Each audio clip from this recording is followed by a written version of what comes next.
You've just received your team's well-being results, and now you're staring at them wondering, what am I supposed to do with these? If that's where you're at right now, you're in the right place. Over the next 10-15 minutes, I'll walk you through exactly how to run a great conversation with your team about the results. You don't need to be an experienced leader, and you don't need to be a trained facilitator. You just need to follow the steps outlined in this video. Let's get into it. First, a quick word on why we do this at all. A lot of managers think the well-being results are something they need to own alone, that it's their job to figure out why people are unhappy and fix it. It's not. The team itself co-owns most of what shapes well-being. Things like the social atmosphere, recognition, support, development don't just come from you. They come from how the team works together every day. At Zoios, we talk about 4 levels of accountability. There's the organization. That's the people running the company. They are mostly in charge of the culture and how we systemically work with the organization. Then there's the leader. That's you. There's the team, the 4 to 6 people you work with day to day. And then there's the individual, each person taking ownership for themselves. Your job as the leader isn't to solve everything. It's to create the space where the team can reflect together, both as a group and as individuals. And that's where this conversation is really for. There are 4 steps to a great team talk. First, you introduce the session. 2, you present the results and decide on a driver you want to dive deeper into.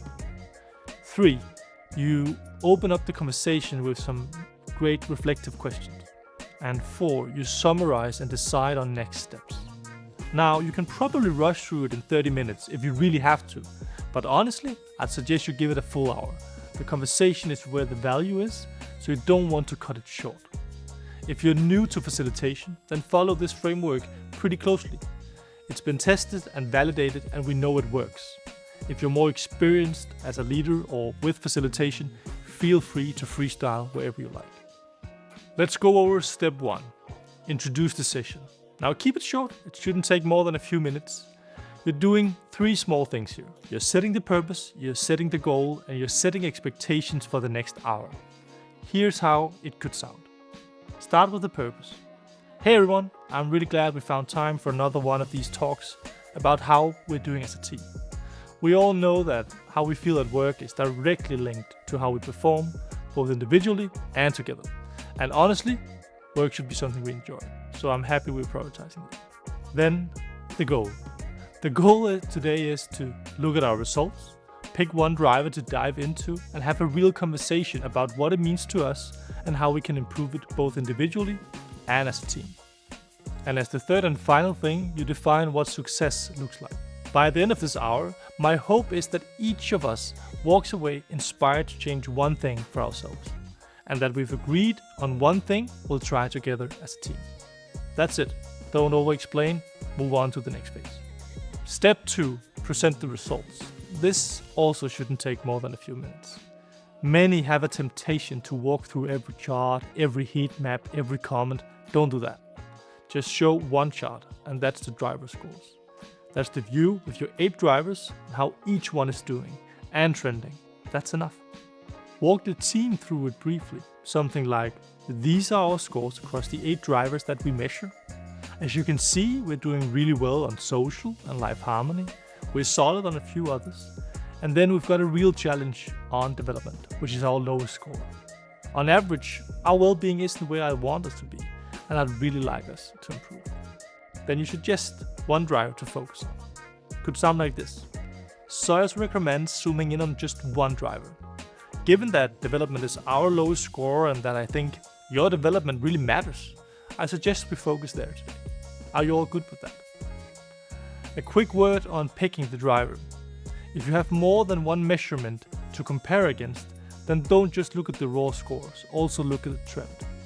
If your social scores are normally sitting around 90 and they have just dropped to 70, that might be more important and interesting driver to focus on than development that's been lingering around 65 for the past 3 months. So the drop is a signal as well. Something has changed, and the team very likely has a view on that.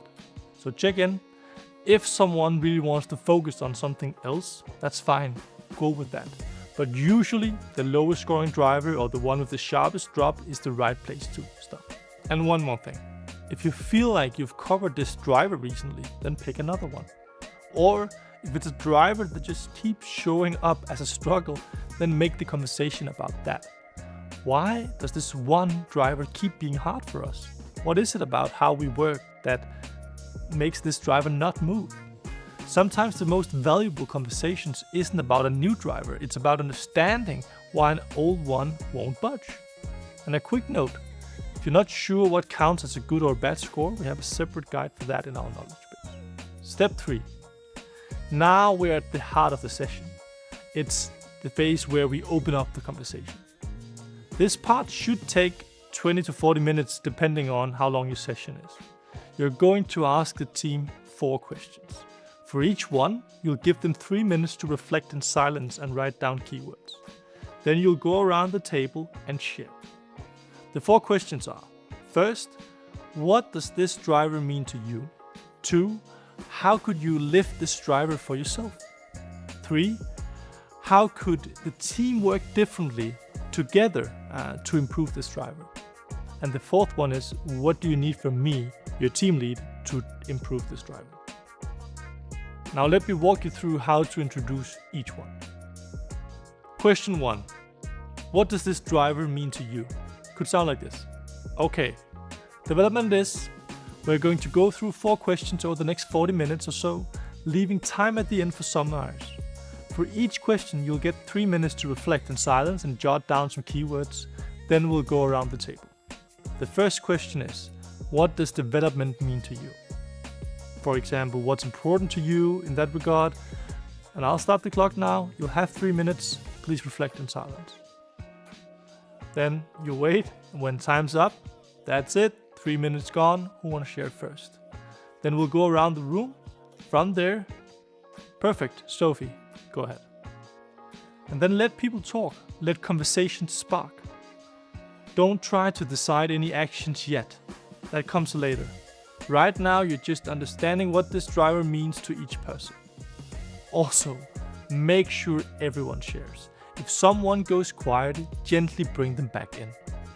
And one more thing, don't get defensive. Most teams don't have a strong culture of talking openly about what's not working.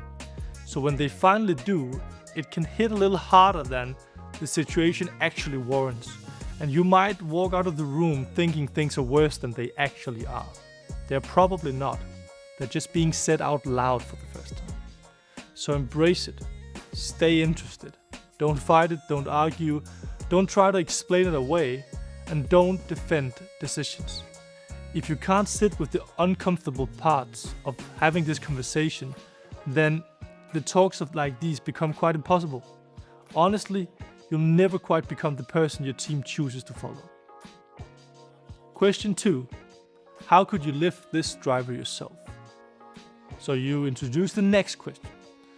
How could one lift development for themselves? What could someone do to improve their own sense of progress or growth?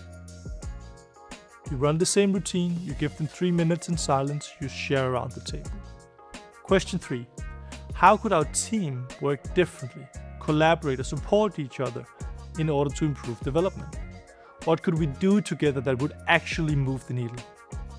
Once again, you give them 3 minutes to reflect in silence, you share around the table and let the conversation run its course. This is often the most energizing part of the conversation. Let it breathe. This is where the team gets to be excited about how they can collaborate to improve the situation. Now we get to question 4. This one is different from the others. Let me explain why before I show you how to ask it. Asking the team what they need from you out loud in front of each other, it sounds like a great idea, and the question itself is great. But asking people to critique their manager in front of their peers tend to produce polite answers, not the honest ones we want. So here's the move. You ask the question publicly. That means you commit it publicly, but you collect the answers in private. So here it goes. Last question. I have a real responsibility to make sure that you have the support and the means to develop, and to feel like you're making meaningful progress in your work. So my last question is, what do you need from me to to improve development. This one's a bit different. I want your honest answers, not the polite ones. So I'm not going to ask you to share it out loud here. Take the 3 minutes to write it down for yourself, and then please bring it to our next one-on-one so we can dig into it properly there.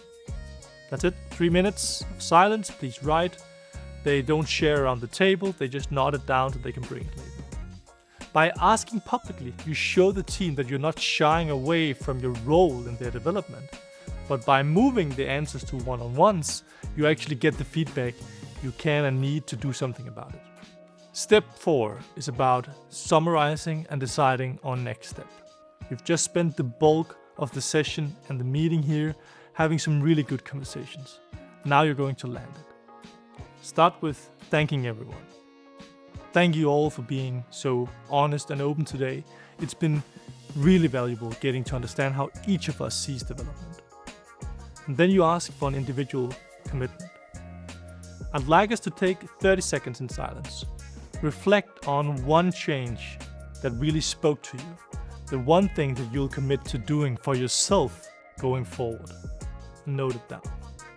After the 30 seconds, you go. This is private. You don't have to share. But if anyone wants to say what change they want to make, the floor is open. It's important here, you don't go around the table. Some people will share and some won't. Both are fine. This isn't a forced share. And now, and this part really matters as well, you share your own commitment as well. So you as a leader tell the team one thing you're going to change in how you support this driver. It doesn't have to be big. It probably even should be a small thing. But them seeing you put yourself on the line makes a huge difference. For example, you could say something like, I'm going to be mindful of stripping the error-focused feedback out of how I show up to work. And acknowledge you all more for the improvements that I constantly see you make. That's it. Specific, small, honest. Then comes the team initiative. The last thing out of all the team ideas we talked about, is there one we'd actually want to try? We're not scoping it now, we just need 2 people who would be willing to take it forward and bring it to life. You'd preferably want to keep it small. The point is to try something new, not to launch a huge project.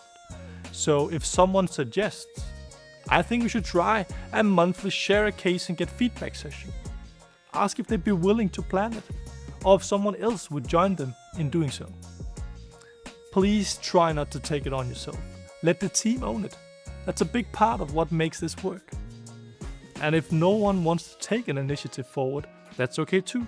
Maybe it's not needed right now. It's time to wrap up, and you start by thanking everyone. So thank it again for a great session. Let's all try to remember the one thing, the one change we want to make for ourselves, and the one we're trying as a team. We'll check in on how we're doing when we discuss the results next time. That's the close. So you've done it once. Now what do you do next month or the next quarter when there are results again? Honestly, repeating the framework is a great option. It works. It keeps producing good conversations. There's no shame in running the same play if it keeps scoring. But I'd encourage you to start making it your own. Bring in your own taste, adapt it to your team's preferences. Some teams love silent reflection. Some want more open back and forth. Some want it shorter. Some want to focus more on team initiatives. You'll figure out what works for you. The one piece I'd really encourage you to add is to spend the first 5 to 10 minutes of the next session checking in on the changes you committed to last time. It builds a good feedback of accountability. How did we do? Did you remember to make the personal change that you wanted to? How did our team initiative go? And looking at the new results, did the team's score on the driver actually improve? That check-in is where these conversations stop feeling like a one-off exercise and start compounding. The team sees that what they said last time actually mattered. That alone changes how seriously they show up in these conversations. One last thing before we conclude this video. How often should you do these conversations? Well, teams that really believe in this kind of open, honest conversations where the team take more responsibility, they do it monthly. But I would recommend that every team should do it at least quarterly, even if they measure more often than that. That's a good rhythm of having them. So that's it.